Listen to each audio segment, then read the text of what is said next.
உன்னதமான தேவனுக்கு ஸ்தோத்திரம் உண்டாவதாக. 1 தெசலோனிக்கேயர் 5:18 சொல்லுது, எல்லாவற்றிலேயும் ஸ்தோத்திரம் செய்யுங்கள், அப்படி செய்வதே கிறிஸ்து இயேசுக்குள் உங்களை குறித்த தேவனுடைய சித்தமாக இருக்கிறது. அப்போது இந்த நாளில் இன்றைக்கி பாஸ்டர் நம்ம சபையில் சொன்ன காரியங்கள், எல்லாவற்றிலையும் ஸ்தோத்திரம் செய்யுங்கள், இதில் செய் அதில் செய்ய அப்படி சொல்ல கர்த்தர் சொல்கிறார், எல்லாவற்றிலையும் ஸ்தோத்திரம் செய்யுங்கள். துதிகளை மத்தியில் தேவன் வாசம் பண்ணுகிறாரு. துதி தான் தேவனுக்கும் நமக்கும் உள்ள உறவை ஏற்படுத்துது. துதிக்கிறவன் தேவனை மகிமைப்படுத்துகிறான். அப்போது யாத்திராகமும் 20:24 சொல்லுது, என் நாமத்தை துதிக்கிற ஸ்தோத்திரிக்கிற எந்த ஸ்தானத்திலும் நான் உங்களை ஆசீர்வதிப்பேன். அப்போ நம்ம துதிக்கும் போது நம்ம தேடி ஆசீர்வாதம் வரும். நம்ம தேவனை மகிமைப்படுத்தும் போது நம்மக்கிட்ட கர்த்தர் நிற்பார். துதிக்கிற மக்களை தான் கர்த்தர் கண்டிப்பாக பரலோகம் கொண்டு போவார். பரலோகத்தில் நம்ம செய்கிற முக்கியமான வேலை எதுனா துதிப்பதும் அவரை ஆராதிப்பதும் அவரை மகிமைப்படுத்துவதும் தான். தேவ சித்தம் நம்ம வாழ்க்கையில் வெளிப்படுத்தப்படணும் அப்படின்னு சொன்னால் நம்ம எல்லாவற்றிலேயும் ஸ்தோத்திரம் செய்யணும். வெளிப்படுத்தப்பட்ட சித்தமாகுது, வெளிப்படுத்தப்படாத சித்தமாகுது. எந்த சித்தமாக இருந்தாலும் தேவன் நம்ம வாழ்க்கையில் கிரியை செய்யணும். தேவ சித்தம் என்ன நம்ம அறிந்து கொள்ளணும் அப்படின்னா எல்லாவற்றிலும் நம்ம சாப்பாடு கொடுத்தாலும், துணிமணி இருந்தாலும், வீடு இருந்தாலும், வேலை இருந்தாலும், பிள்ளைகள் இருந்தாலும், எந்த காரியம் இருந்தாலும், ஏசப்பா உமக்கு ஸ்தோத்திரம், இதை கொடுத்தீங்களே உமக்கு ஸ்தோத்திரிக்கும், இதை எனக்கு கிடைக்க செஞ்சீங்களே உமக்கு ஸ்தோத்திரம், இதை நான் வாழ எனக்கு அனுபவம் கொடுத்தீங்களே உமக்கு ஸ்தோத்திரம் அப்படின்னு எல்லாவற்றிலையும் ஸ்தோத்திரம் செய்யுங்க.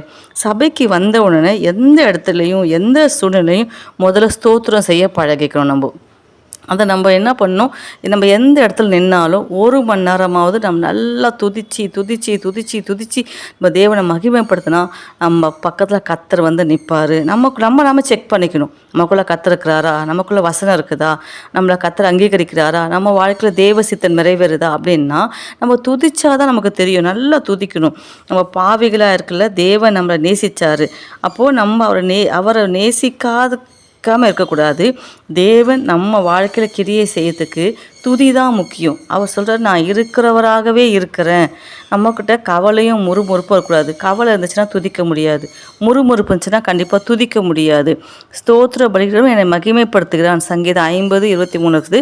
ஸ்தோத்திர பலிகளும் என்னை மகிமைப்படுத்துகிறான். அப்போ நம்ம மகிமைப்படுத்தணும் அப்படின்னா நம்ம ஸ்தோத்திர பலிகளை செலுத்தணும். மாம்சத்தின் கிரியைகள் நமக்குள்ளே அழிஞ்சு போகணும். தேவன் மேலே நமக்கு அன்கண்டிஷ்னல் லவ், தேவ அன்பு நம்ம இருதயத்தில் ஊற்றப்படணும். நிபந்தனையற்ற அன்பு இருக்கணும். தவறுகளை ஏற்றுக்கொள்ளுகிற அன்பு. நம்ம பிள்ளை தப்பு பண்ணிச்சுன்னா நம்ம ஏற்று பண்ணிக்கலாம். அப்போ நம்ம எத்தனையோ முறை தப்பு பண்ணிக்கிறோம், எத்தனையோ முறை முறுமுறுத்துக்கிறோம், எத்தனையோ முறை தேவனை விட்டு பின்வாங்கிக்கிறோம். ஆனால் தேவ அன்பு உங்களையும் என்னையும் இருக்க கட்டிருக்குது. ஏன்னா அது நிபந்தனையற்ற அன்பு, அன்கண்டிஷ்னல் லவ், தவறுகளை ஏற்றுக்கொள்கிற அன்பு. ரெண்டாவது, நம்மக்கிட்ட கர்த்தர் ஒரு அக்கிரமத்தை பார்க்கல. என்ன ஆகும் 23:22 சொல்லுது, தேவன் யாக்கோபில் அக்கிரமத்தை காண்கிறது இல்லை. நம்ம எத்தனையோ அக்கிரமம் செஞ்சுருப்போம், ஆனால் கர்த்தர் நம்மளை ஆசீர்வதிக்க திட்டம் கொண்டாலும் நம்மக்கிட்ட அக்கிரமத்தை அவர் பார்க்கவே மாட்டார். ஜீவ காலமெல்லாம் நமக்கு அதிக அன்பு நம்ம கொடுக்கும்படி நமக்கு கொடுக்குற அன்பு, ஜீவனை கொடுக்குற அன்பிலும் அதிகமான அன்பு ஒன்றுமே இல்லையே. அவர் உயிரையே நமக்காக கொடுத்தார். மற்ற எல்லாவற்றையும் அருளாதிருப்பது எப்படி? அப்போது இந்த நாட்களில் நமக்கு கர்த்தர் மேலே அன்பு அதிகமாக இருக்கணும்னா தொடர்ந்து நம்ம ஸ்தோத்திரம் பண்ணணும். கர்த்தர் நம்மளை ஆசீர்வதிக்கணும்னா நம்ம தொடர்ந்து கர்த்தரை ஸ்தோத்திரம் பண்ணணும். தேவன் நம்ம மகிமைப்படணும்னா நம்ம தொடர்ந்து ஸ்தோத்திரம் பண்ணணும். மாம்சத்தின் கிரியைகளை அழிக்கணும்னா தொடர்ந்து நம்ம ஸ்தோத்திரம் பண்ணணும். அக்கிரமத்தின் ரகசியம் நம்மளை விட்டு அகன்று போகணும்னா நம்ம தொடர்ந்து எல்லாவற்றிலையும் ஸ்தோத்திரம் பண்ணுங்கள்.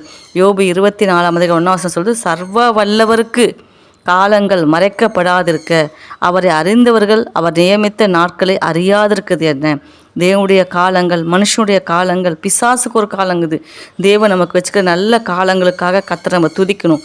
மனுஷன் நம்முடைய காலங்கள் கர்த்தருடைய கைகளில் இருப்பதற்காக நம்ம கர்த்தரை ஸ்தோத்திரிக்கணும். நம்முடைய காலங்களை பிசாசுடைய கைகளை விடாதபடி நம்மளை பாதுகாக்கிற தேவனை எண்ணி நம்ம துதிக்கணும். தேவனுக்கு காலங்கள் தெரியும். ஏன்னா ஆரம்பமும் இல்லை முடிவும் இல்லாத காலம். அவர் நீண்ட ஆயுசு உள்ளவர், அவர் தீர்க்காயுசுள்ள தெய்வம், அவர் நீண்ட ஆயுசு உள்ளவர். அப்போது நம்ம இந்த நாட்களை என்ன பண்ணணும், கர்த்தருடைய நாமங்களை சொல்லி, கர்த்தர் செய்த கிரியைகளை சொல்லி, கர்த்தர் செய்த அற்புதங்களை சொல்லி நம்ம எல்லாவற்றிலும் ஸ்தோத்திரம் செய்யும்போது கர்த்தர் இறங்கி நம்மளை சம்பூர்ணமாய் ஆசீர்வதிப்பார்.